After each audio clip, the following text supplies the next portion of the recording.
কিছুদিন আগে আমাদের একজন সহযোদ্ধা শরীফ ওসমান হাদি গুলিবিদ্ধ হয়েছেন এবং শহীদ হয়েছেন।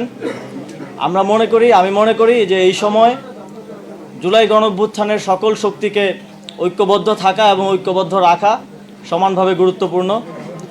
এবং একই সাথে এই গণঅভ্যুত্থানের যে আকাঙ্ক্ষা, শহীদদের এবং শহীদদের পরিবারের আহতদের যে আকাঙ্ক্ষা, বাংলাদেশের লক্ষ কোটি মানুষ যারা রাজপথে নেমে এসেছিলেন জীবনের তোয়াক্কা না করে, তাদের যে আকাঙ্ক্ষা, সেই আকাঙ্ক্ষা বাস্তবায়নের জন্য এই নির্বাচনকে কেন্দ্র করে আবারও সময় এসেছে ঐক্যবদ্ধ হওয়ার।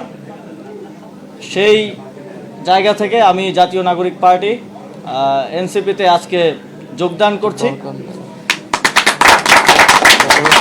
এবং আমি আসন্ন ত্রয়োদশ জাতীয় সংসদ নির্বাচনে অংশগ্রহণ করছি না। আমি মনে করি যে আমার একজনের সংসদে যাওয়ার থেকে আমাদের জুলাই গণঅভ্যুত্থানের সহযোদ্ধাদের আরও অসংখ্য সংখ্যায় সংসদে যাওয়ার ক্ষেত্রে যদি আমি অবদান রাখতে পারি, আমার দায়িত্ব যথাযথভাবে পালন করতে পারি, তাহলে এর থেকে বড় সাফল্য আর কিছু হতে পারে না।